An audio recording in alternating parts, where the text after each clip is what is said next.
presented here for your consideration the notion that the ordinary people surrounding you every day, on the street, the bus, at the post office, or the trendy evening venue, are, in fact, far from ordinary. That these men, women, and others form their own splinter groups behind closed doors, and that these micro-societies engage in activities often more obscure than fiction. Welcome to the Sub-Subculture. Hello and welcome to the Sub-Subculture Podcast. I am your host and artisanal cock ring sculptor, Andrew. And I'm Joe, a miserable piece of late 30s ass. Why? That's not my intro. I'm Joe, a lukewarm piece of late 30s ass. There you go. Oh, there we go. That's going to put your rating much higher for those older ladies who are after you. Lukewarm, baby. So why are we mentioning ages, and why am I mentioning that women will be after Joe? Well, apart from the obvious reasons of his raw animal magnetism. And it's exceedingly raw. Very animal-like, like an otter. I do like otters, actually. Oh, nailed it. You're not. I think that's my spirit animal.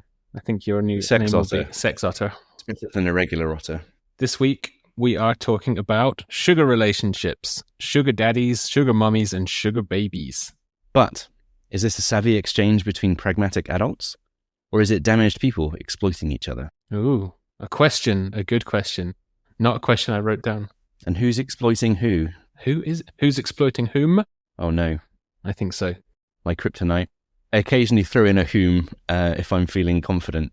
But you have to use it out of... But I never know. You have to use it out of context as well, just to keep everyone guessing. Whom? Do you want to go to the pub tonight? Whom? Let's go whom. Oh, yeah, that's him. Him, You fucking ball bag. You bampot. Right, let's get this shit on with. So preconceptions, that's where we usually start off. Did you have preconceptions? Did you know anything about this before you started filthing up your browser history some more? This is not the worst thing that I've researched. My browser history is an utter mess. Not the worst thing that you've researched, and none of the other things were for the podcast. Oh, no. I just dive into horrible things on my own time. I'm Whale urethras. Weirdly robust, it turns out. Who knew? Rubbery. But my preconceptions for this, I have about 2 sides of A4 for my preconceptions, so I'm well aware of this. Do you want to condense that down into less than 2 sides of A4? I do. I don't even know when I first became aware of the idea of sugar dating. I probably actually as a teenager, so... Okay, there's a story there. not much of a story, but when I was about 16 and I went to an all-boys school... Oh my God. Which is why I'm so suave. Here it comes. And put together. Show us on the well-dressed teddy bear where they touched you. No one was touching me, other than the chemistry teachers. But blue trunks or no trunks, boys. Other than myself, and even then it was lackluster. Yeah, totally. But yeah, so we were about 16, and we were friends with a group of girls from the girls' school. You know, we kind of paired up or hung out and this kind of stuff. One of the girls, her name was Charlotte. I can't remember how the conversation came up, but someone was asking her, you know, what's the oldest person you date? She'd say, oh, maybe 30. And I was like, what? Yeah, like 30 when you're 16 might as well be dead. That's like, it's barely any different from 80 or 90. It's just wildly inappropriate. I think the difference in age, like the number of years, doesn't matter as much as you get older. But because you're at different stages of your life, 16 and 30, you know, more than around about double your age. They're double the life experience. It's way, way, way different. Yeah, it's a tectonic difference in life experience. Now, 16 is a child, and 30 should be mature, put together adult. Although I don't know about you, but most people I meet over 30 aren't any better than children most of the time. But in theory, you can get there. Anyway, this girl said, oh, you know, I'd maybe date a guy as old as 30 if he had a nice car. What? That's all it takes. Yeah, I remember thinking... Listen up, fellas, this is all it takes. I remember thinking, even then, I kind of had this impression that idiots think nice cars attract women, but not actually. And it was kind of shocking to me to find out maybe they do, or maybe she was just saying something to appear older. I don't know if she actually was interested in older men. The reality of a 30-year-old wanting to date her maybe would be not as cool as she was making it sound, but that was probably my first concept of what does a nice car have to do with anything about someone you'd want to be in a relationship with. My first idea of, well, there might be more to relationships than simply someone's character. And after that, I don't know, I became more aware of sugar babies. I think when I first started diving into Reddit, I came across the infamous Sugar Lifestyle Forum, which I followed because it was a fascinating world I knew nothing about. And basically my impression early on was, if you're a man for our US listeners, and you're interested in having a sugar baby, chances are you're a loser of some kind. A rich loser, but a loser nonetheless, because you're paying someone to hang out with you and have sex with you. Like, come on. And if you're a sugar baby, I guess I thought, there's something, you're either damaged in some way or you like money a lot and are willing to do this, because why else would you want to date a loser? So you've either got inherent problems, are incredibly shallow, or are very, very desperate for money. Yeah, I think so. Some needing to be filled, because surely no one would want to do this. Okay. What about you? What about your conceptions? I think it's accurate to say I went into the research for this with a fair amount of trepidation, because I love you, Guy, but I was not wanting to get hit on by older men just to satisfy your search for kinks on the internet. But maybe I'm too old. I'm giving myself too much credit. Old men are not going to be coming after me on the internet anymore. Those days are long gone. Rest in peace, MSN Messenger. Oh, that was the best. I want that sound effect from my phone. AOL Instant Messenger. No idea who you are. How long before I say something that is an incredibly dated reference? Not long. Going back to MSN Messenger, you've probably hit the peak right there. That's pre-camera phone. Yeah, exactly. There you go. I think I'd heard references to sugar daddies, and the young girls are not the sugar daddies, but that was always what it's in reference to. It's always someone like creepily young and having someone that will bankroll a certain lifestyle for them with like a series of over-the-top gifts in exchange for their company, or maybe is actually explicitly plain that sex or certain like seedy images or something are on or off the table. I guess in a sense, I basically equated it to prostitution for gifts and trinkets, or possibly the kind of things that would call himself an escort service, or like your partner for the evening, that's not specifically saying, hey, pay me 200 quid and we can have sex. It's more like a slow burn, or kind of teasing that whole thing along, basically trying to legitimize a form of prostitution. And doing some of the research, I think there's an element of that, or some people say there is, some people say there isn't, but it was in that ballpark, certainly in my mind when we started off looking at this.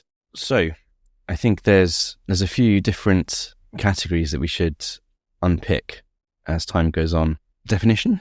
Yeah, maybe a straight up definition. Hit me with a definition. I can give you my AI generated one, because rather than being a square and just plugging things into Google or looking at Wikipedia like some uneducated pleb, no, your man went to Gemini. Much more legit. So it actually made it quite a succinct summary, and was backed up by most of what I read later on. Mm-hmm. So a sugar relationship is a mutually beneficial arrangement, often between an older, wealthier person, the daddy or the mommy, and a younger person, the sugar baby, where companionship, dating, or intimacy is exchanged for financial support, gifts, or mentorship. These relationships are transactional, with expectations ranging from friendship to sexual activity. Sugar babies receive allowances, luxury goods, rent payments, vacations, or career networking. And that was the one that surprised me, that someone would think this is a way to advance my career. But I guess it shouldn't really be surprising, because it's an old cliche like, oh, she only got promoted because she's doing the boss or something, right? Yeah. Maybe it's that kind of thing. I got the impression that they like to pretend, sugar babies in particular, like to pretend more of the transaction is mentoring and less of it is intimacy. Like, oh, this is really good for my career. He's so wise, he's so worldly. I'm learning all this kind of stuff. And they also have sex, but mostly I'm learning how to network, and I'm moving in elite circles. What was that last part? Networking? Elite circles, yep, and sexual stuff. But I did see one story on YouTube of an artist called Anna Wayant. She was an aspiring artist, very good, talented, and kind of doing pretty successfully as far as art terms go on her own, but she got into bed with a much older man, one of the big figures in the art dealing world, a guy called Larry Gagosian, who basically used his empire to make her the new darling of the fine art world. And so her paintings went from going for 50 grand each to millions. And that's a perfect example of a sugar relationship for mentoring and networking. I don't know, that sounds a bit more... He's in his 70s and she's 28. That sounds a bit more Harvey Weinstein-esque, like, oh, you'll get a part in this film if you go up to Harvey's room and let him touch himself while he's looking at you or some shit like that. Yeah. Are we saying, well, no, that's just exploitation. Is that different? I don't know. Isn't that what this is about? I think this one, at least from what I was seeing, that the dynamic of them said that the relationships are typically formed with quite clear terms agreed upon, rather than just someone being exploited on a one-off basis who didn't know that what they were getting into kind of thing. That's what a lot of the stuff I read was pushing, that sugar babies know, for the most part, what they're getting into, or what they're signing up to some extent to start with.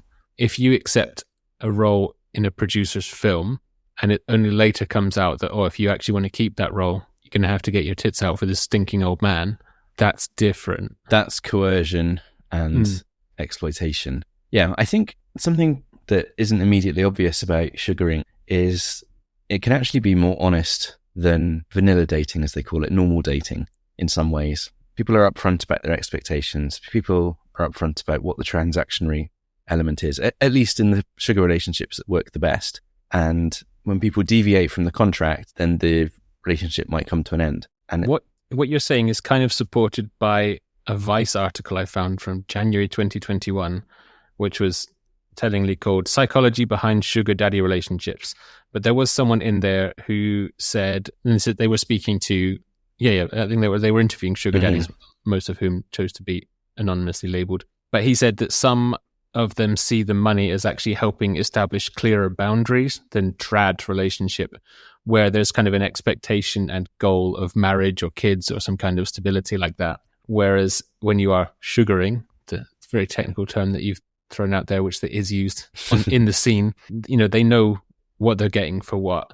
And he did kind of undermine his own example because he was engaged to his sugar baby after some time.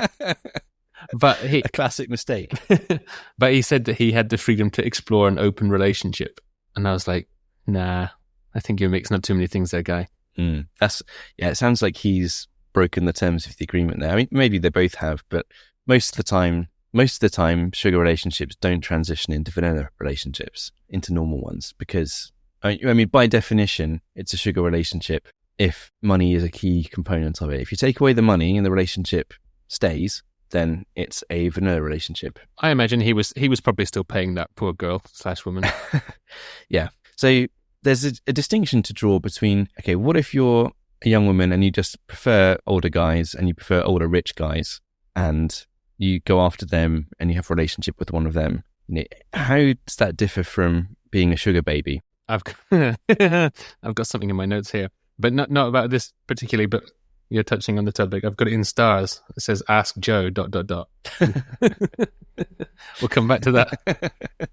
Wonder what that is. So drawing up distinctions, you said that there's different types of relationships or different levels of this. Is this from the 7 types of sugar baby relationships? Did you read that? Oh, no, I didn't read that posting. One. So no. That was from... Actually, no, let's go with your thing first. So I think some people think that being an age gap and being a rich older guy automatically means it's a sugar arrangement, but it's not true. I think the difference is the explicit exchange of money. And if that goes away and the relationship collapses, then it's a sugar relationship. So it's also there's a bit of a grey area because, if you're with a partner and you start and you're both financially comfortable, one of them loses their job and their money and they become a bum and they start living off you, you might want to leave the relationship then. And that doesn't mean that was a sugar relationship. It just means that the terms have changed underneath you and the person that you're with is not the ambitious, competent person you thought they were because they've just become a bum now. And there might not have been an explicit transfer of wealth, an allowance.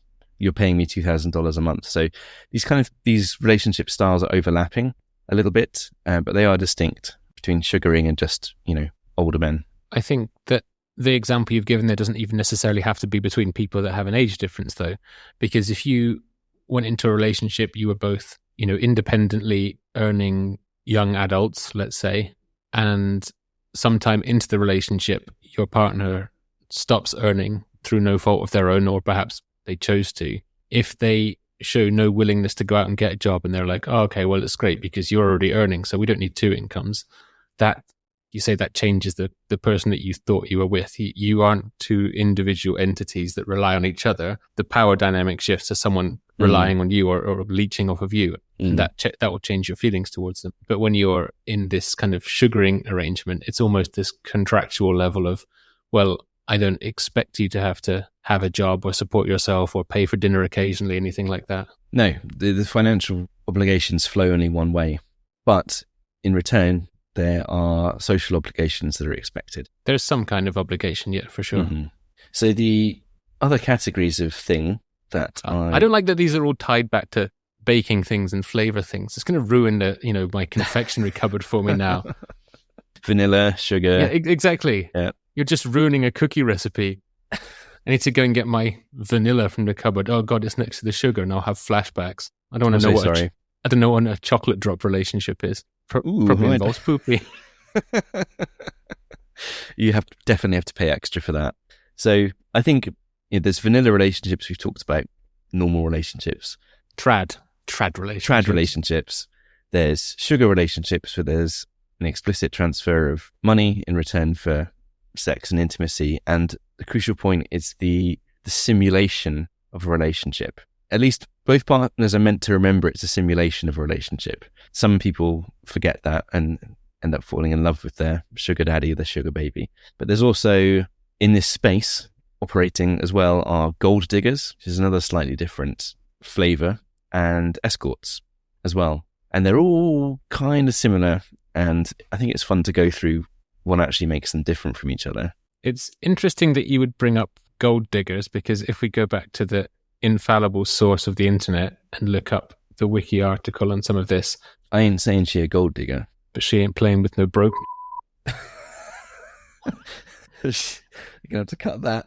That's for sure. There's the lyrics. I'm just repeating art. We can't drop the hard R. Retard. She's not. No, hard R is the N word, not the R word. Retard. I'm not calling that the R word. You know that starts with N, right? Yeah, that's why it's the N word. You said R. The hard R. You don't know about the hard R? Listen, I'm in my late 30s. Most things about me are soft. Including your brain. Let me drop some knowledge on you. No, we're going off topic. This is all going to get cut. No. We need to fix this. We'll get back to this. I've done a racism. The internet's going to kill me. The hard R is Nigger, which is racist and bad. And then there's the soft N word, which is Nigga, which can be a term of affection. That's what I was saying. I definitely heard a rolling of an R. Anyway, I'm not the race police. I didn't say that.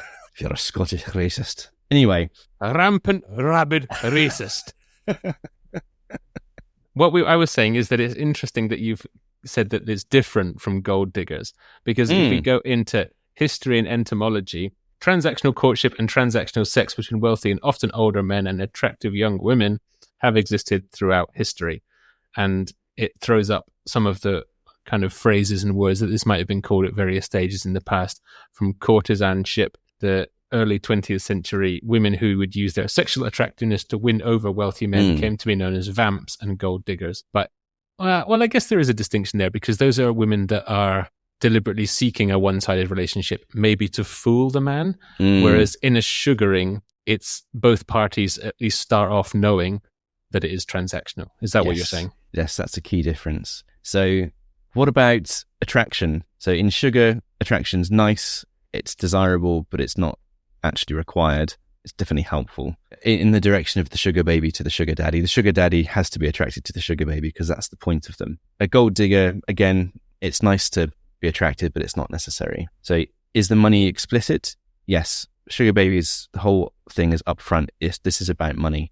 They might pretend it's not, and it's about connection and chemistry and all the other language they use to describe this, but everyone should know it's money. It's about a material benefit. It doesn't have to be like, I'm in it for my $2,000 a month allowance. It could be, I'm in it to have my rent paid so that I don't have to worry about it.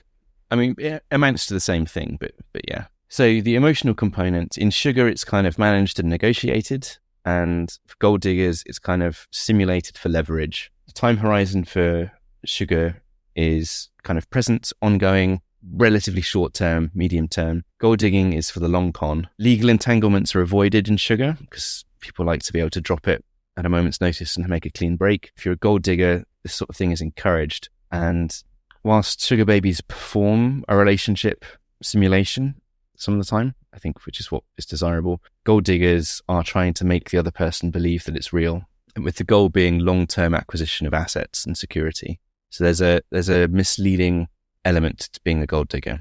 It's trying to pull the wool over someone's eyes. I love you for who you are. I didn't even know you were rich. She said to Bernie Eccleston, Yeah. wiping his chin so that his dribble didn't fall into his porridge. And some men want to believe it. This is your Anna Nicole territory. Possibly. I mean, it depends how willing to delude himself the man is. Any man with a brain ought to know that I'm in my 70s. No woman in their 20s is really interested in me. As for me, I mean, get real. Come on. Let's say they were. Let's say you could 100% prove they were. That person has got a serious issue that you probably don't want to be saddled with. Probably. I mean, is being attracted to older men a sign of a serious issue? That much older.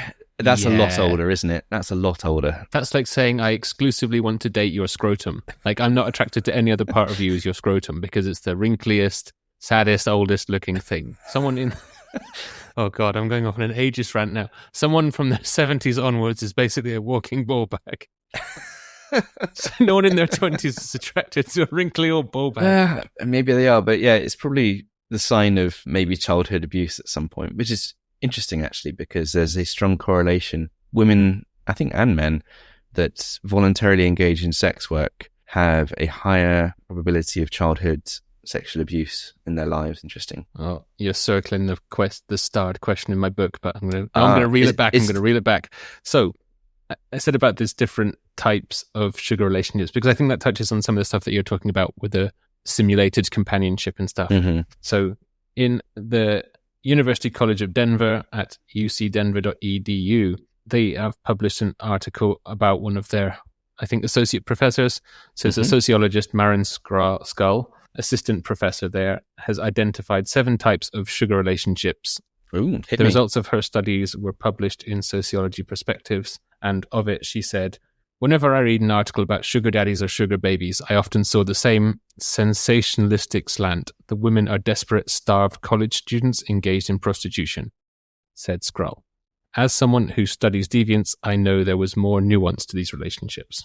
So the crux of it, she spoke to 48 women about their experience. So straight away, I'm like, it doesn't really make you an authority. There's not that many. It's not a wide pool, surely. 48 people in the study? You're a scientist. Is that a big pool of people? It depends what the question is you're asking. If it's asking something with a lot of nuance and small differences, 48 is not a lot. If you're asking a binary yes, no, then it's more significant. Okay. So of those 48, 40% of them had not had sex with their benefactors, or at least not that they would admit in this study. Yeah. And she found that most forms are not play for pay, but again, I don't know about that. I don't know. What does play for pay mean? It's exactly what you think it means. That they get to play with you for pay. For money. Yeah. I mean, before going into this, I thought that has to be the core dynamic. And it used to make me laugh on our sugar lifestyle forum when there were prospective sugar babies who were like, I want an allowance of $5,000, but I don't have to do anything sexual. I want just a platonic sugar daddy who, just pays for everything in return for my company. So, you think there's someone out there who wants to pay to be your friend? Yeah, baby girl, that's not happening. No one's paying you for your friendship. Men are paying you to have sex with you. That's what this is about. And it's interesting to see because there are plenty of sugar babies that say that they have platonic relationships, at least in public. But I've also seen it said by sugar babies as well. There is no such thing. Okay, maybe you heard one sugar baby found a rich, handsome dude that didn't want to have sex with him. But I mean, at that point, it's not so bad having sex with them anyway. But they basically don't exist. That is the core of the exchange is it's sex for money. Okay, well, let's see if this incredibly well-researched study has anything to say about that. She started off her article actually saying it's comparable to the likes of geishas in the 1750s in Japan, and they held a respected social rank and were paid to entertain men for an evening, usually without sex. But as you said, it doesn't really seem like that's the case here. Is 2026 comparable to feudal Japan? That's my question. People don't have the same standards and honor as then anyway. People are just filthier. Or the internet's made us all lower our social expectations so much that no one really cares that they walk around talking about porn all day. So, 7 types of sugar baby relationship. Type number 1, sugar prostitution. It's absent of emotion and it's gifts for sex. So, tick the box. Right. That's what we're talking about. Form number 2, compensation dating. Apparently, this is more prevalent in Asia, where there would be an exchange of money or gifts just to go out for a meal or a coffee or a drink with someone. I think it maybe plays into that kind of thing we were talking about in mukbang, where there's just this prevalence of loneliness and people being worked to death and not having the time to form adequate social relationships. So it's easier to pay someone to turn up and produce the uncertainty. I mean, I would pay someone to turn up to my birthday party, but that would be on the understanding that they turn up to my birthday party while I'm not there. Why would you do this? Like, you just leave me alone. Like, I'll pay for you as a big group of people to go and have fun. Just fucking leave me out of it. And then I don't want your company. You're a strange creature, Andrew. Just want to be left alone, man.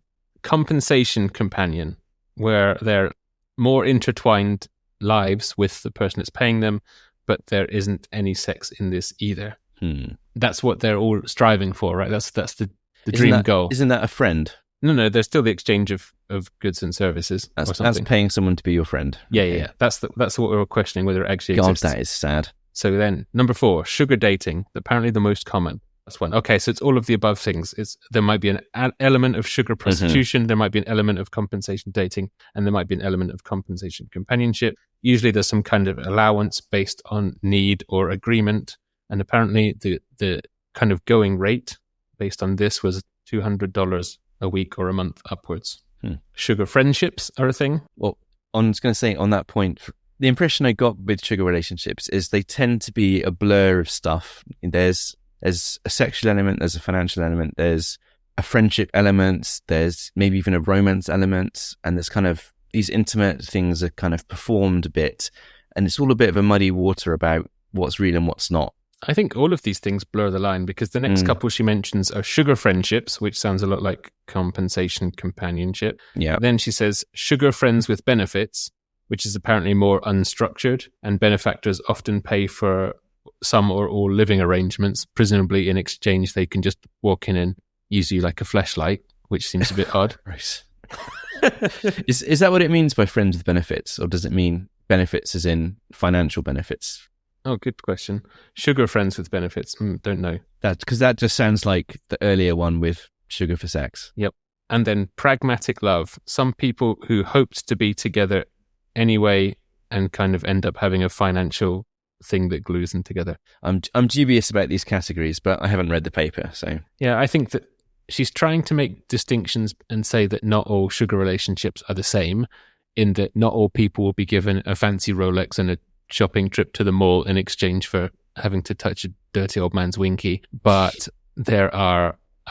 I think that makes a greater part of it. If 40% of them said that they haven't had sex with their benefactors, and that's the ones that wouldn't admit to it at least, that's still the majority of them said, like, yep, I did it. I knew what I was getting into. Still more than half, yeah. The other thing that it's kind of similar to is escorting. I have a story about that too. Oh, I want to hear. So the difference basically between sugaring and escorting is escorting doesn't provide the relationship simulation part.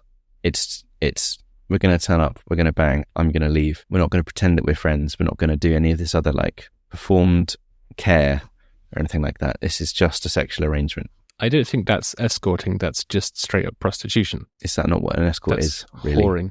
Well, based on my next story, I'd like to hope not. Story time. Tell me a story, Andrew. Okay. What's the... Let's say, my brush with escorting. Subtitle... This is going to be good. Subtitle, How My Mum Tried to Prostitute Me. Question.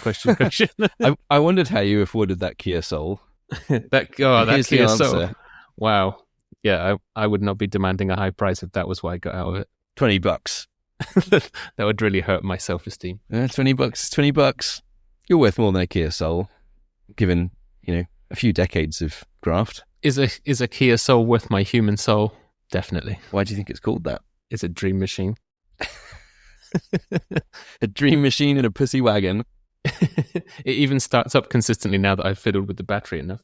Mr. Big Man Mechanic. Tell me the story, Andrew, of how your mum tried to whore you out. I should have probably thought about this more carefully before I said that inflammatory remark at the top. Do any of my family listen to this? Probably not. No, it's fine. Definitely not. It's fine. My family certainly don't care.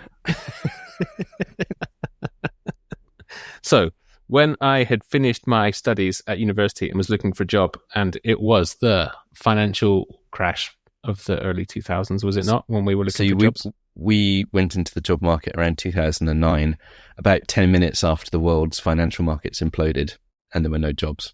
My mum was like, oh, but surely there's some of these, ads in the paper where you could be an escort to a woman. And I was like, what the fuck are you talking about? I'm sure there are. What the fuck you seeing, mum? I'm sure there are, some lonely older ladies that maybe have to go on business trips and would just like to be able to go to a restaurant with someone and not have to sit on their own and eat a meal. You could put on a nice suit and you could be a companion for those kind of people. And it was just sounds very wholesome. This just bizarre conversation that I was like, where on earth did you even get this idea? And what makes you think... Would you be saying this to your daughter? What makes you think... presumably you're talking about people your own age that you know. Are you trying to say that your workmates want to hang out for money with your gangly, floppy, ginger-haired, acne-riddled, barely post-pubescent son? I don't think so. They probably would. I think they probably would. Maybe. I don't know. It depends how much money. She said, that was how my mum said I should look into escorting. Interesting. Being a male escort. She'd read ads in the paper.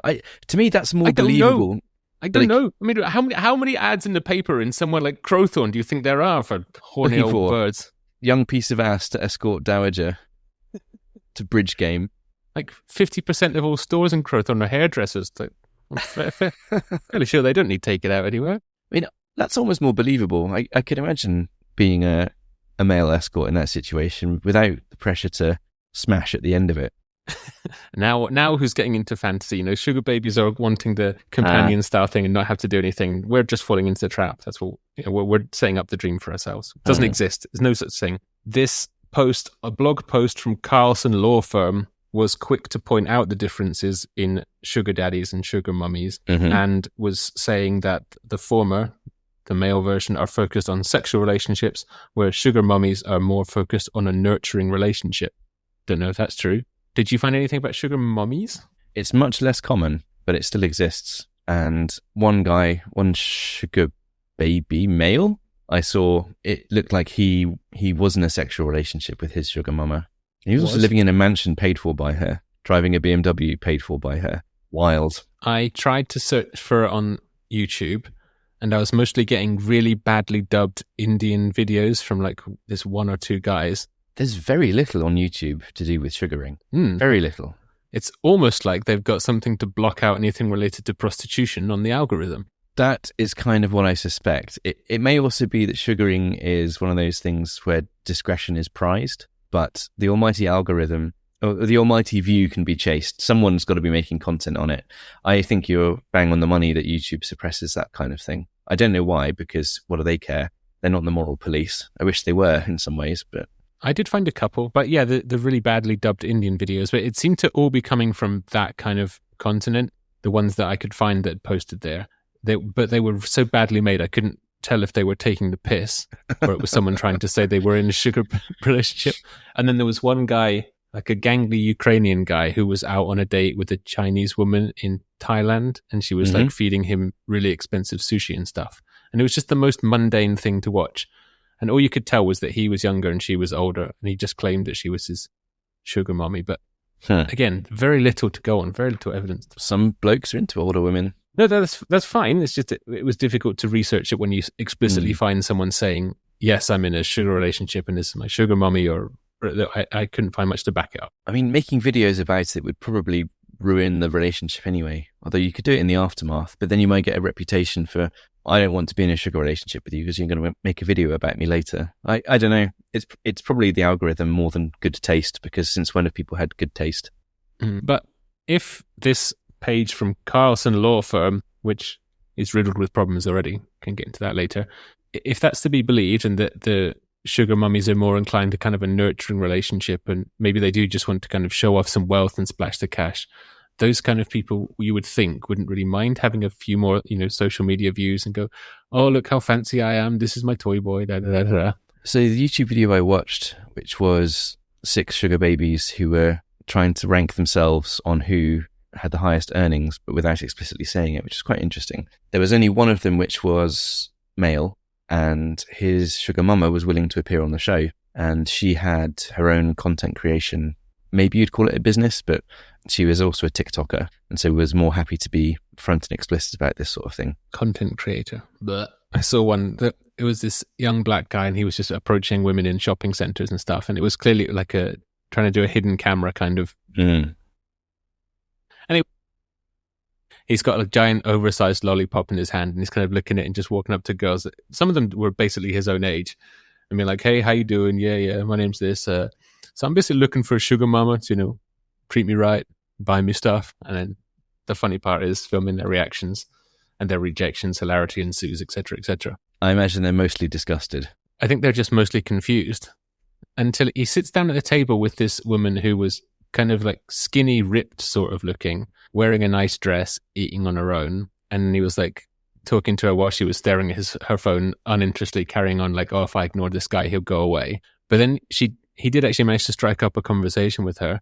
And she said like that she'd been in 3 sugar relationships, and she was actually looking for a sugar daddy herself because she's broke now. But she would have been easily late 40s. Like, how old is too old to sugar? Yeah. Is there a cutoff for this? Does it just depend how far up the age scale you're willing to go in the other direction? I think it's probably that. So if she managed to find a rich 80-year-old, she'd be all right. Yeah. I'm dating someone 40 years younger than me that I'm paying to date. And apparently he's also a cockney. A geezer. A geezer. I don't know. I don't know what 80-year-old sugar daddies sound like. That was just a guess. I revert to cockney as default.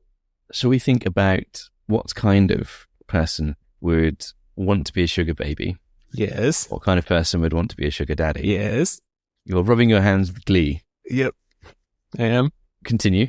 No, please carry on. You've got the papers on this. You've got the credentials. Why are you rubbing your hands with glee? You'll see. Oh no. What kind of woman looks at this and thinks, yeah, I want to do that? And I'm not saying that out of moral judgment. I for the record, I don't think there's anything morally wrong with sugaring. And if I can have a quick go at answering that original question, I don't think anyone's exploiting anyone with sugaring. I think it's surprisingly honest, and people can delude themselves anyway. But on the whole, it's money in return for favors, sexual or emotional. And as long as that's explicit and upfront, I don't see any problem with this at all. I'm completely diverting. So I can see the appeal in, if you don't have money, you do have beauty and youth, and you've got the opportunity to get a leg up, improve your quality of life. Say you come from a family that doesn't have much money, and someone's willing to pay you a couple of $1,000 or even more per month to just be you. And you're kind of into older men anyway, a bit, and there's one that's not too disgusting. Yeah, I can see the appeal in doing it. Access a different lifestyle, make some savings for later if you've got any brains. And yeah, I can kind of see it from that clinical point of view. I also think there's an element of psychological deficit that's trying to be filled. It might be based on a model of daddy issues of some kind, where there's a sexual attraction to a father figure being conflated because of some kind of childhood issue, which I think is a bit more dangerous. Thoughts? I'm going to get straight into my starred question in my book here, because I think I am dying to know what this is. Danced around the question. Is sugaring sex work? Ask Joe if he thinks all women are inclined towards or expect to be inclined towards sugaring based on what we have heard about in FDS and dating app discussions up to this point. I knew this was going to be some red pill shit. We had... That's what that gleeful hand rubbing was about. You want to watch me out myself, as I'm you think. seeing if I can trigger you. Yeah. Yeah. I've got the perfect line for you. This is exactly what you want. I think more women are open to sugaring than you would realize, than you would believe. My initial thoughts on this were, surely most people wouldn't want to do this. But through life experience and research, I think at some point you're being stupid to decline a sugar arrangement. It depends on the guy, it depends on the money, and depends what it is you're expected to do. But I think there are plenty of people out there, not everyone, but plenty of women out there, if given the sufficient incentive, would be available for a relationship like this and the right circumstances. I see why I wrote 2/3 because it's right under the 7 types of sugar. Ask Joe if he thinks all women are inclined towards this. Okay, tick that box. Or if all women expect something like compensation dating or compensation companionship, i.e., if we take this back to dating app culture. Because it is related. And FDS, the fact that in a kind of modern dating scene, especially the FDS mentality, it is expected that men would pay for a lot of things up front on your dates. Like a man isn't worth your time in FDS, female dating strategy mentality, unless he is paying for things from the get-go. So actually, I think that the FDS community are almost saying that you should be completely open to your norm of your relationship being a sugar relationship. I don't think FDS is like that because they insist on withholding sex for long periods of time. And the idea of having an upfront negotiated transaction, a sexual transaction explicitly, or even, any sort of physical transaction, I think that goes against their ethos completely, because their ethos is give up absolutely no concessions at all to the man, but still expect money and resources and other stuff. So I think they could become sugar babies, but they are too delusional about what is required in that relationship to be sugar baby. They, like everything else in FDS, they want all of the benefits and none of the downsides. I think the comparison is FDS and sugaring is like veganism and vegetarianism. You might start off as a hardcore vegan or a hardcore FDS follower, but over time you realize you're willing to make some compromises and you just go down to vegetarianism or you go down to sugaring. Yeah. Maybe. Okay, and if you're wondering what the hell we're talking about by saying the letters FDS all the time, and you haven't listened to our previous episodes, go back and listen to the one on female dating strategy, because that's exactly what we're talking about. It's a subculture for women who think that men are walking wallets for them, more or less. Yeah, in a nutshell, yeah. Men are trash and only good for resources. As we are, of course, us scrotes. But the other side of your question, what kind of person would be interested in being a sugar... You said sugar baby, but were you also asking what kind of person would be interested in being a sugar daddy or being in a sugar relationship on the other side? Yeah. Well, before that, I wondered if you wanted to comment on my suggestion that more women than you think might be into this. I don't know. I think it toes the line so closely to prostitution that I think it would turn off a lot of people just on that understanding. It's escorting with a relationship simulation. And probably also the stigma or the expectation that the older person you're going to date is probably going to be kind of gross. And as we've said on several kind of topics, that attraction, physical attractiveness is perhaps unfortunately just very important in our society. So I think there'll be quite a few people that wouldn't be open to it just because it feels kind of gross. Yeah, I agree. And I'm not saying all women, of course not. But at the same time, if you take someone who's a bit borderline on it and say, okay, well, what about it's $10,000 per meetup? I don't know why I'm using dollars, pounds, £10,000 per meetup once a month. That's an extra 120 grand that you're making a year. Is it still looking unattractive to you? But I mean, you're getting into indecent proposal territory, right? Kind of everyone's got a price. Kind of, yeah. What if it's 20,000? Or what if it's 10,000, but they're actually, older, yeah, but kind of attractive? Does it work the other way around if I would pay older men to hang out with me? The much ignored demographic of poor older men. What do you call them? Come here, Trevor, I know you want it. Dust babies? Dust babies. Sugar grandparent? I don't know what that is. I was thinking I would pay Patrick Stewart or Ian McKellen quite a decent amount of sum to pretend to be my boyfriend for a while. You'd have to pay them quite the sum, I think, because they're financially quite insulated. Yeah. I'll get one day I'll get them. Mm. So the Vice article I referenced earlier, Psychology Behind Sugar Daddy Relationships, from January 2021, does exactly that kind of digging. It is quick to point out the preconceptions and stigmas around it, but they did interview several sugar daddies to try and find what motivates them. Some of them had this kind of savior complex on the assumption that the girls that are sugaring are quite needy, or they're of a lower social stature, lower socioeconomic background, let's say. I think it's essential that they are needing something. That's the basis of this, is both parties need something, which is why, relationships anyway are transactional, not usually as explicit, but you don't find financially well-off sugar babies. No, because it's a job. It's a weird one, and it's a potentially unsavory one, but if you look at it from the perspective of these women, they have a job. Their job is to be a sugar baby. So this savior complex, they feel like they're making a difference in someone's lives, and some of them like that. And one guy said, it's better than blowing money in a strip club. So the fact that he would even compare the two things, you're not really removing the sexual element from it, are you? No. For others, there's this enjoyment of the feeling of control over someone else, like the fact that you get to kind of direct their life. That goes both ways, actually. You can find that in sugar babies too, who like being this object of desire, and they can be quite bratty of, put $2,000 in my account for such and such, and I need to go shopping or something. Having that control over someone.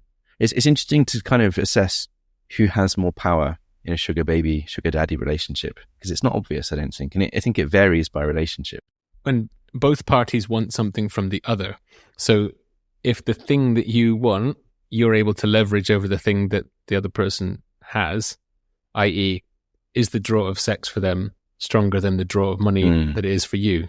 Are they able to say, if you don't do this thing, you're not getting your money? And you can say, if you don't do this transactional exchange, you're not getting your sex. I think probably the same as in vanilla relationships. The person who's more willing to walk away is the one that has the power, I think. So an attractive sugar baby with lots of sugar daddy options doesn't need to take shit from a sugar daddy that's being pouty and not coughing up. She can leave. Pouty.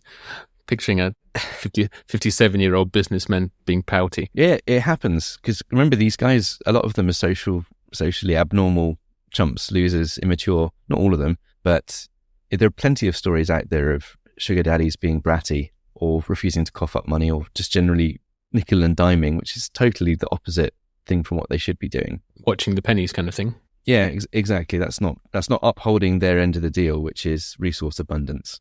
So this article also... They might be a Splendor daddy. A Splendor daddy? Okay, because it's not sugar.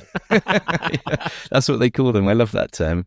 That's the cheap ones. Yeah, or Salt daddy, but I prefer Splendor daddy. That is funnier. Because there's lots of men pretending to be sugar daddies because they can't get women normally. And there's numerous stories of potential sugar babies being tricked into a one-time meetup, shagging someone and then not being paid at the end of it and then being ghosted. It's full of scammers in both directions. This article also interviewed someone who has been a counselor for sugar daddies, and his take on it was that there is some of the more psychological elements to sugaring, some of which were just fucking gross. So this, transfer of emotion is one of the things they said, and that a sugar daddy might be transferring some misplaced emotions onto the sugar baby, like hidden trauma. But the creepiest example there was someone who is a sugar daddy that was one of his counseling patients. He was a sugar daddy. He had a sugar baby.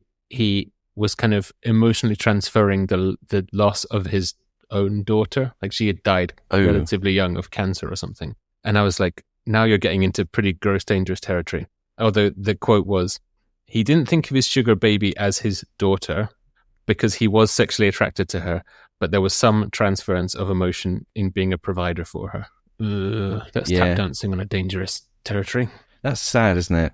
It's a sort of grief response. Some of the other ones that you might expect. Men that are making up for lost time, i.e. maybe you were too engaged in your career or you just weren't that confident as a young man to go out and go after attractive young women, but now you've got something to offer them. You're like, hey, yeah, I can actually, I can get some of these young girls who want to hang around me because of my money. And they also said that there are some sugar daddies who are into the financial domination fetish, i.e. they're able to hold that kind of financial power over someone. There's also financial domination from the other side, where they like not making someone dance for the money, but they like being used for the money and just coughing up when a stiletto is placed against their balls. That would be the... oh, okay, yeah, I see. I was thinking you meant that there was the sugar babies who, like, you couldn't get off unless someone was throwing money at you. I'm sure there's someone out there like that. Oh, bound to be, for sure. Interesting that you said you could see the appeal in it, or that you weren't technically against sugaring and sugar relationships, I think you said. Yeah. Because a Forbes article from 2024, researchers found approval for sugar dating was linked to dark triad personality traits. Well. Bet you wished you didn't teach me that term a few episodes ago. The old dark triad, eh? And this is because people with dark triad personality traits typically have lower emotional stability. Lower emotional stability? Surely higher. And more willingness to exploit interpersonal connections for personal gain. Interesting. That doesn't sound like me. I'm just rational. I say I understand it. I don't necessarily like it. You weren't saying you're pro it, and you're not saying you were going out looking for either a sugar daddy or a sugar baby. Because I think you're at a jumping off point, Joe. You've got both doors open to you. That's very kind. I have neither open to me. Ain't no one going to pay for this, and I can't pay for anyone myself, so it's not a problem I'm ever likely to have. So it's a bit academic. But I just wanted to recap earlier on who has the power. The other side of it was, if the woman needs money to support a lifestyle, to pay rent, then she's in a position of vulnerability, and it's a risky game to play. If you've got one sugar daddy and he's kind of an ass, but he's the one that's actually making the difference whether you get kicked out of your house or not. It's a very risky situation to put yourself in. Well, you've mentioned vulnerability, and that probably, unless there's anything else you want to look at first, that probably takes us into the dark side of sugaring, I think. Yeah, perhaps.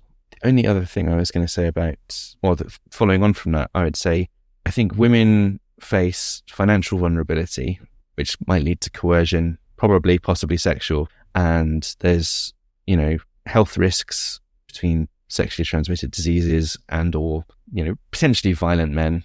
Yeah, but that's a risk women face anyway. And I think for men, my initial view on this was, they don't face any risks at all. But I don't think that's true. I think I underweighted the emotional risk they might face. I think it's less significant than what women face, but they can fall in love with their sugar babies and delude themselves that it's something other than a transaction. And I think it can hurt when it comes to it. But that's true in either way. I think women face more of I think it's a riskier prospect for women. You're assuming that the woman is the sugar baby in this. Yes. In this instance. In most instances, yes. The man can also face financial ruin if he's becomes infatuated and, spends more than he can afford. But that's very much self-inflicted. I think the sugar parent, let's be gender neutral. Yeah, okay, fine. The sugar parent runs several risks, potentially reputational damage as well. I would think that if you're in a position where you have accumulated a reasonable amount of wealth, or you hold up a senior position in a company and it becomes known that you're having to pay someone to be with you or similar, it's probably going to be quite embarrassing, quite damaging maybe, whether you're a man or a woman.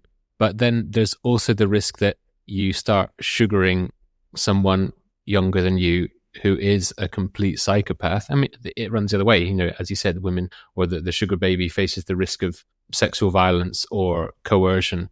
But if the younger person in this transactional agreement is savvy and, I don't know, puts out a rape claim against you, that's, you're looking at criminal charges, you're looking at reputational damage beyond just office water cooler talk. I mean, the number of people that are coming forward and making allegations about people even 30 years later that are getting taken seriously and dragged through court and their whole lives put under a microscope, that's ruinous. I mean, that's the risk that you face anyway, whether it's sugar dating or not. In this, because there's no emotional connection, someo's not, I think in a normal relationship, when you break up with someone, you wouldn't be inclined to do this because you would have had feelings from at some point, I would have thought. Mm-hmm. But in sugaring, it starts off exploitative, or in some way, it's transactional. So if you feel like, oh God, he's gonna let me go and he's found a younger model or something, you might go out with a bang, I'm going to take him down with me kind of thing. Maybe. I don't think it is exploitative by necessity, and it's not meant to have emotions. Emotions make it muddy and complicated, but they happen because people are people. But yeah, so to add to what you said there about, I think you hit on something when you said, what if he finds a younger model? So one question I asked myself was, who ends up damaged more often in this? And I think it's probably women. And one of the things in this is a woman's market value as a sugar baby is time sensitive. And it's something that you can do for a while, but you can't do forever. I don't know when that change point is, but you'll find it easier when younger. Almost certainly. That's kind of the point. And youth depreciates over time. And for men, they don't face that risk. A man who miscalculates can recover that money later, or he can forego a couple of luxuries and make it back. That's a bad financial decision, but it's not ruinous. But a woman that orients her 20s around monetizing her desirability might find that she can't go back to normal dating afterwards, or finds it harder. She doesn't like dating men who are her peers now, and she's not doing sugaring. People on her level might be significantly less attractive to her, not necessarily physically. And her expectations of lifestyle might be permanently raised. And then that's, where do you go from there? You can't always do the things that you did. There's also, men can become damaged, especially if they start believing performance is affection and they become addicted to this curated admiration. Explain. So if they delude themselves basically that, oh, she actually really likes me. Maybe we can have a normal relationship anyway. Is this, does it have to be about the money? And then they talk about it and it's like, oh yeah, okay, it was about the money. Yeah, I'm still a loser. What if I stopped paying her? She said, no, it's definitely about the money. Yeah, exactly. I think you've touched on some of the things that I would say are the dark sides or the downsides of sugaring anyway. There was one YouTuber who called herself Feral Feminist, so that sets the tone straight away. Although this wasn't particularly feminist, her ranting. But she was reading out some commenter girl's thing, that text message basically that they'd sent her, as if it was gospel. Like this girl had sent her a story that was like, oh, I had a friend in college that did this and did this. And it was read with this air of, this is the truth and this is what happens when you're in a sugar relationship, about being kicked out of the house by the sugar daddy at 3 a.m. And then she had to go and pick up the friend. And then she was homeless and blah, blah, blah, blah, blah, blah. And then she had to take her to the clinic and some of her other friends had got STDs because the sugar, none of those things are exclusively about sugar relationships. No, that's just normal. But the other one that was kind of interesting was Conspiracy Central, which talked through the case of a 2019 murder case of a Mormon girl in Utah who was meeting up with her sugar daddy, then went missing. And basically they found the charred remains of her body and stuff in his back garden. That's not a good look. Not great. I mean, there's a kind of like archetype of the idiot man that falls in love with a stripper, right? Maybe that's mixed up in that. I don't think he goes and burns the body in his garden, though. I thought we had something. She led me on. No, you dumb fuck. You were paying her to be nice to you. You must have come across this. One of the main current sources for this is an app it's now called Seeking. It used to be called Seeking Arrangement. That's the one. This is a really interesting social point, actually, but carry on. No. I was just going to say that's probably... that's where the murderee and the murderer in this particular case met. So that's why it got tied back to sugaring. But yeah, that's an interesting social point you said. Yeah, so on Sugar Lifestyle Forum, they have been lamenting the quality drop in Seeking Arrangement, which was always based on a sugaring concept. It was a sugaring website. And apparently now you've got to make your profile a lot more carefully and you can't be too explicit about sugaring. They're probably trying to cover their asses legally of, okay, because sugaring, there's some debate about whether it's sex work or not. In my opinion, it is. It deliberately keeps it blurry for legal reasons. So maybe Seeking has kind of changed their platform a bit to say we're not promoting prostitution, we're connecting high worth individuals. But it's not as simple as going through a catalogue and putting a sugar baby in your basket and sending $1,000 and then you've arranged a date. It has all of the same problems that vanilla dating does, at least up to the point of meeting someone. It's full of scammers, it's full of inconsistent people. No one's as attractive as you want them to be. You've got more competition than you'd like to have at the same time. And, it's not just ordering someone off the internet who has to accept your money to give you affection. And it's not just, I've decided to become a sugar baby. Which of these 10 sugar daddies is going to pay me the most? Because there's loads of Splendor Daddies. There's a lot of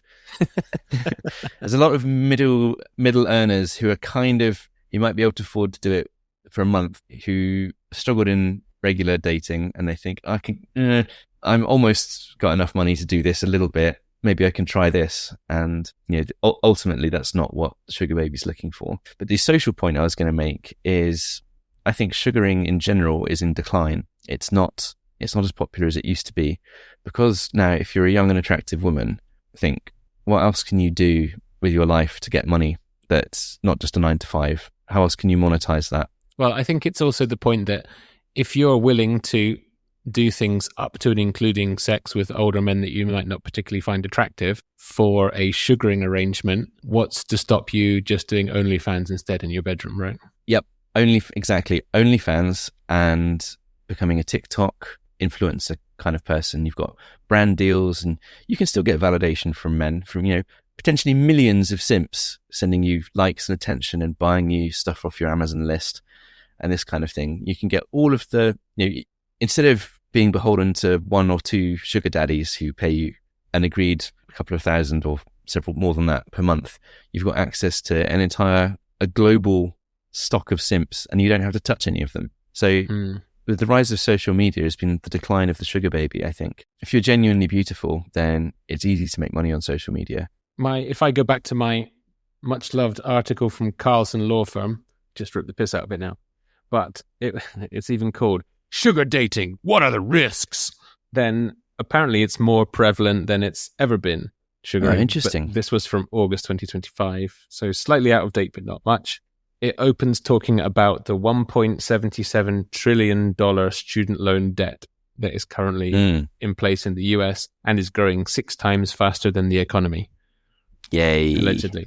So apparently more and more students are turning to sugaring as a way to kind of fund their studies. Interesting. Not have to do 3,000 shifts in Starbucks just to try and afford rent or something. What's that data based on? That's a very good question, because let's bear in mind, this is a law firm, and this is what we would call critical analysis if we were studying this from a historical perspective and we wanted to use it in our articles. So there's some great things in here. It isn't safe and isn't an empowering system. It's inherently exploitative. It makes some pretty inflammatory statements that there are dangerous trends which put financially vulnerable individuals at risk of coercion from predators, which may lead into human trafficking. Like, it just suddenly jumps. If you're sugaring, you're going to get human trafficked. And then it also had some completely unsubstantiated pie charts and stats that have seemingly come from nowhere, where it had victims and survivors of sugaring, with women of unknown nationalities making up 2/3 of the chart against nothing. Like, there were nothing behind those figures. It was just I mean, my suggestion that sugaring is declining due to the rise of social media is based pretty much on the vibes on a single Reddit thread. So it's not very well researched either, but it does make intuitive sense. But these guys, in the interest of fairness and balance, because something they said earlier was useful, but they are also clearly pushing an agenda because they're lawyers and they're probably trying to get people to lawyer up with them and sue their sugar daddies or something. Yeah, they've got a vested interest. So I've just remembered one dark side. It's kind of at the extreme end of what you would call sugaring. It's maybe more like escorting. But what does happen is attractive Instagram models are contacted by wealthy individuals or their staff, and if they consent, they are flown out to Epstein Island. No, Dubai or Qatar or somewhere like that, and they spend a week on a yacht in return for a trifling sum of money for a Saudi prince, £50,000 or something like that, but potentially quite a lot to a young aspiring influencer type, or more than that. I don't know how much exactly, but 50,000 was the figure that was quoted. And in return, they basically wouldn't necessarily say they're trapped on a yacht, but they're kind of trapped on a yacht. They might not have known what they were signing up for. It's a bit human trafficking as well, and they might be expected to do. If you're an Always Sunny in Philadelphia fan, you can just think of it's the implication. Like, no. Of course, these women aren't in any danger, but it's the implication that they might be. They're on a yacht in the middle of nowhere. Yeah, how are you going to get off that? And there are some absolute horror stories of the depraved things that they're asked to do. And I don't know how much they know this is going to happen and how much is being dropped on them at the time. But if you want your 50 grand at the end of it, you're going to do it.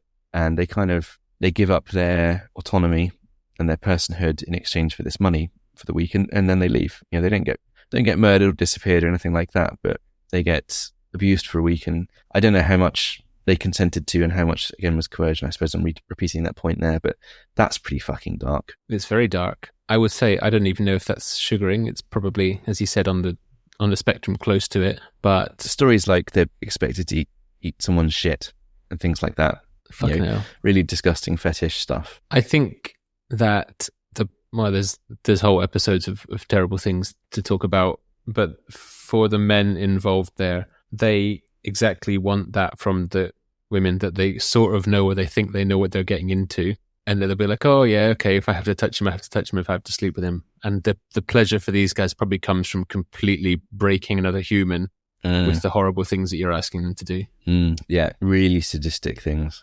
So that's pretty dark, but that's not really sugaring. That's kind of an extreme extension of body for money. Just in kind of a top level summary of what I thought were the dark sides of it, is that it's more or less people in potentially vulnerable situations, if you are to believe this, it's poor college kids, or it's people who are of a lower socioeconomic bracket that are potentially going to be meeting people online that they don't know and could therefore be exploited. One of the sugar daddies, one of the articles I was reading, I think it was the one from the Denver Post in 2016, it was quite sympathetic to the kind of student angle of it, and it did have some sugar daddy interviewed there, and he was portrayed quite sympathetically as well. He said he's a nice guy, and he was actually concerned that some of the girls that he had sugared were so trusting, i.e. they gave him their home address straight away to come and pick them up in his nice car from. Yeah, well, it's because they're 20 and they don't know anything. But then on the other side, the dark side for the sugar parent is exactly what you pointed out. You don't really know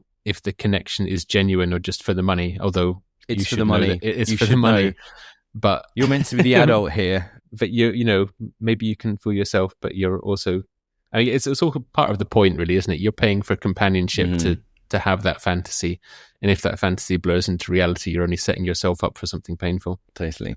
So the video I watched on YouTube that I mentioned before was called Who Has the Wealthiest Sugar Daddy by an account called Jubilee. So the 6 of them on it, 5 women and 1 dude. So what do you think the allowances per month ranged from at the lowest to the highest of these 6? Per month, I'm going to say it went from $200 up to $5,000. You're in the right ballpark. So the lowest was $1,200. Ooh. And she claimed that her one was entirely platonic.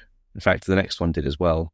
And one of the higher ones. So $12,000, $3,000, $3,000, $3,500 for the dude, then $10,000 and $15,000. $10,000 and $15,000. The $10,000 one claimed that she didn't do anything romantic, by which they mean sexual, with any of her sugar daddies. It was all platonic. I find that very hard to believe. And she said, but to be honest, 10,000, it's not that much to her. She makes more of her OnlyFans. So the sugaring is just a side, little sprinkling on top. And one commenter said on the video, at this point, believing hard work would lead to a better life is just to cope. Yeah. I think that it's completely toxic looking at any kind of influencer or TikTok streamer or OnlyFans content creator, because surely someone somewhere is pushing the ones that are making money. 99% of them are going to be exactly like the meme of, 2 hours later, okay, thanks guys for watching my stream, like crying as they're closing the camera and it still says 0 views. That's something that's important to remember as well. It's not as simple as just deciding to do it. In fact, I'm trying to send you the picture of this. I don't need any more 4K dick pics. I'm fine, thanks. You can always have another one. The 16 terabytes I've got are enough. And there's no guarantee that they're telling the truth about their allowances. I suspect the 15,000 one is inflated, and I suspect the ones that say it's entirely platonic, probably not. The 15,000 one's a big girl. Yeah, she's an ogre. She's a hippocroca pig. I know, and she gets supposedly paid the most. And she's a single mum with a kid, and she's doing OnlyFans. Her sugar daddy is a married man. No, it was the 10,000 one that said she also does OnlyFans. Nah, she's a liar. That's what she is. Which one? The one of the 15,000. Fuck off! No one's giving her that kind of money. Mm-hmm. That's this. Her sugar daddy is Uncle Sam, and that's her fucking benefit check. Fuck right off. I find it hard to believe. It's, but interestingly, overall, they were probably less attractive than I was expecting sugar babies to be. You kind of assume they're all going to be hotties, but that's just like the media expectation. The reality is, mostly it's just normal women. They just like a trying bunch to of make this work. twerps at a bus stop, yeah. Yeah. I think we need to roll ourselves gracefully towards some conclusions. So I've got some quotes which are quite good. Should we discuss those? We can. And also the question. Forget that. Oh, of course. Of course. Let me hit you with some quotes first. This is from a podcast, Sadia Khan's YouTube channel. Isn't prostitution the oldest business in the world, though? It was, but for people that were desperate. Now it's for people that want to get their nails done. Ha ha ha ha ha ha. Sadia Khan, you're so funny. I think it's an interesting point. It is this is kind of going back to what are the origins of this?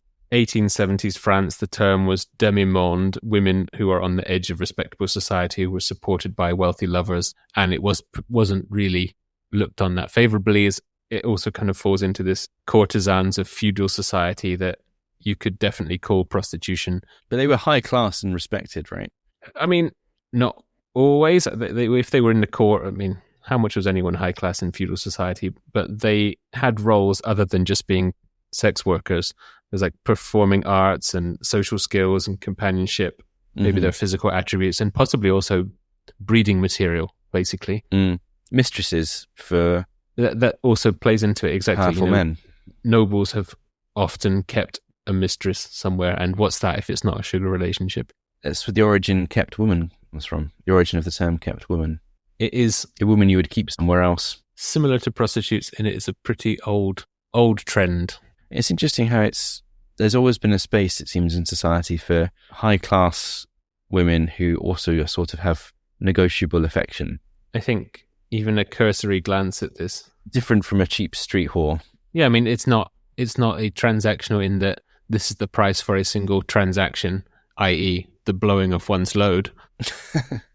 This is kind of maybe a slower, longer burn. Blowing of money, blowing of loads. It's certainly not a new phenomenon. As with many things, it's just become more accessible and thrown into public discussion by the internet, either from the prevalence of apps to make the act itself easier to find, or from people being able to talk about it more openly and get on either side of the fence and scream about it. Here's another story for you. A human story, a human angle here. I was working 4 jobs, then got into a program for my master's. I knew I couldn't keep up my crazy work schedule and study, so I started looking at other options.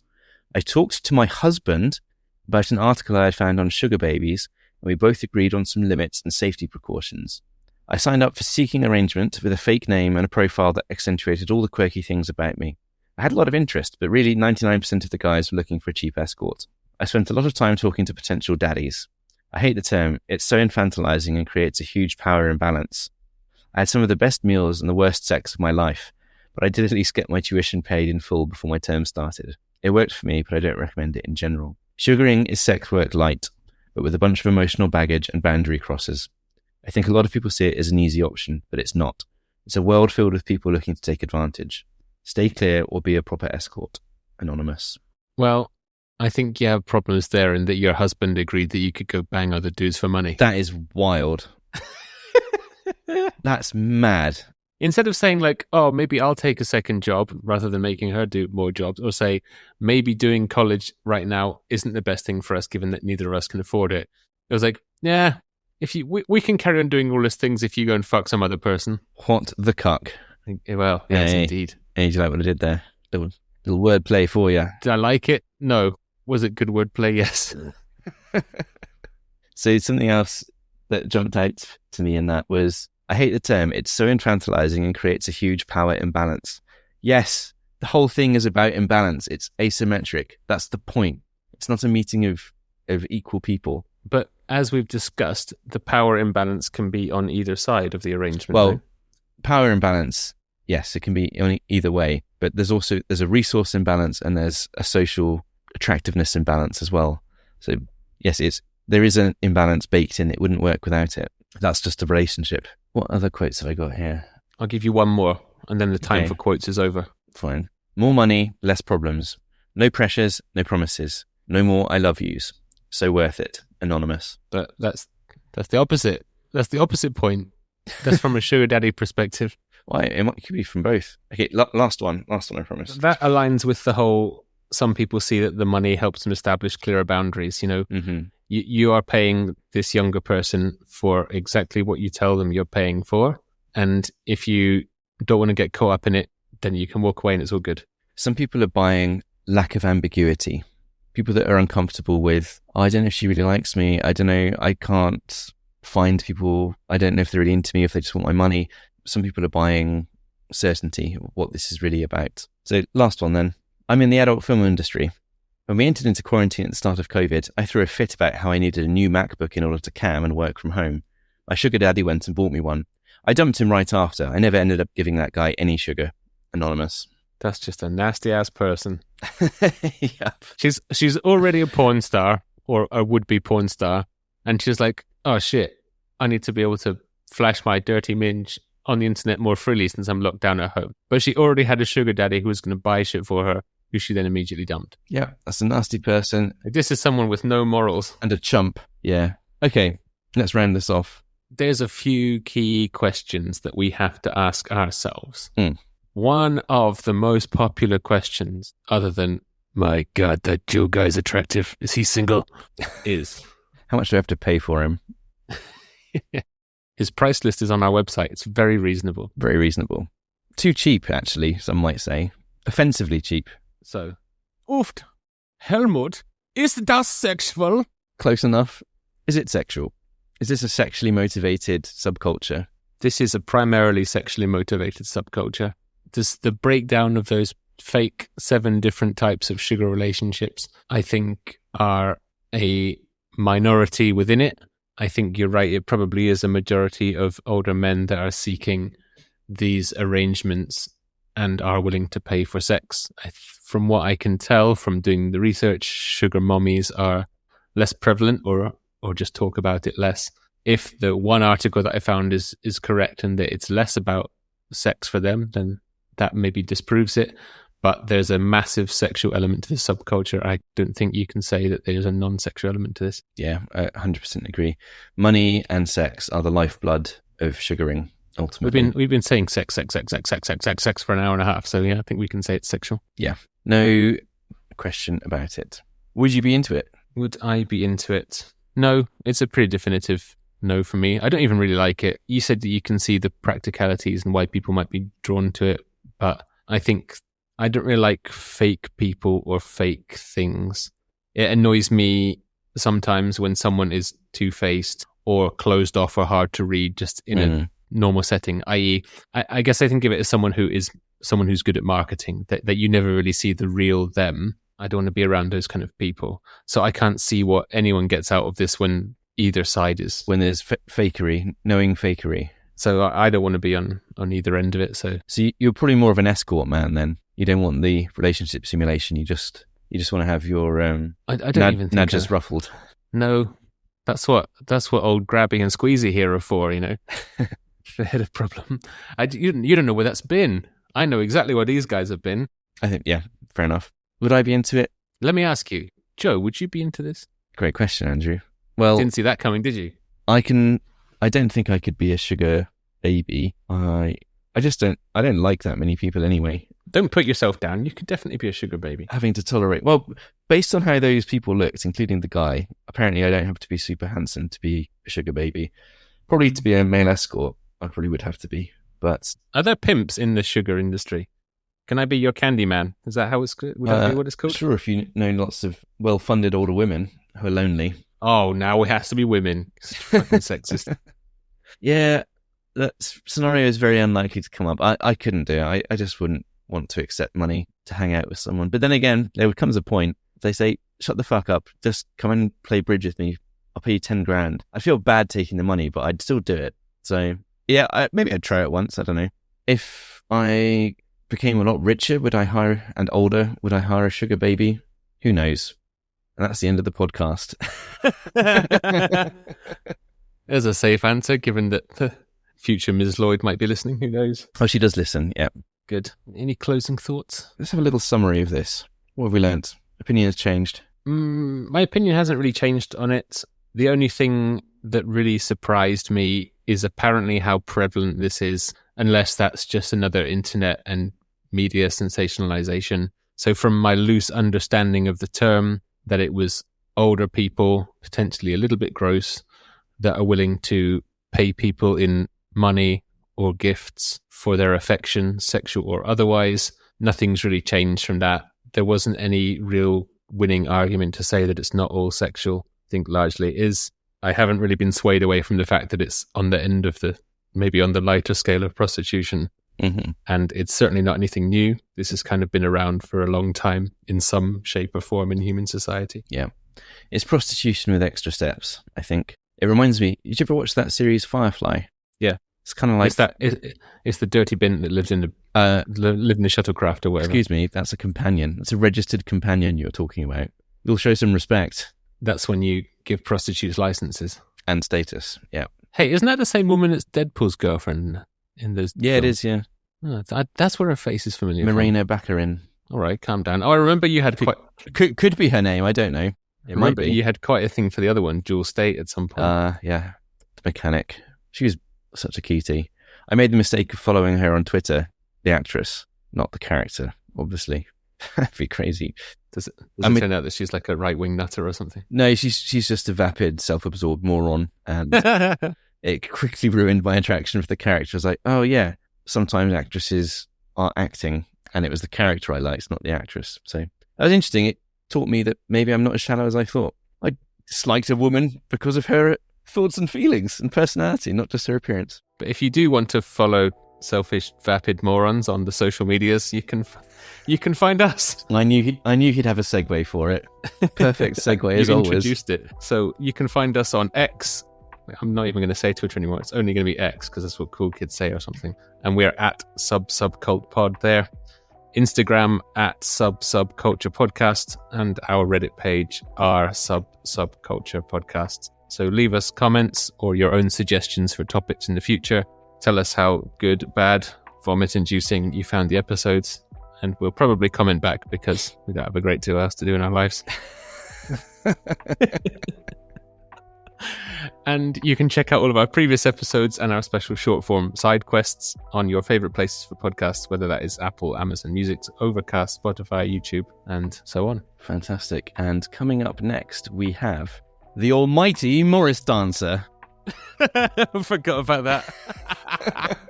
Get your jingly bells and unnecessarily frilly shirts out. I'll tell you now for free, my preconceptions for this are, I have no fucking clue why anyone would do this. I'm going to say it's people that can't help but walk like that because of generations of inbreeding. They're not Morris dancing. That's just how they move. Someone dressed these inbreds. But anyway, we'll get to the bottom of it. Yeah. That's next time. That's next time. And if you're American, you might need to go and do your homework for next time and find out what Morris dancing even is before you listen. Uniquely British thing. Anyway, it's been a pleasure as always, Andrew. The pleasure has been mine, Joe. Until next time, have a lovely life. Bye.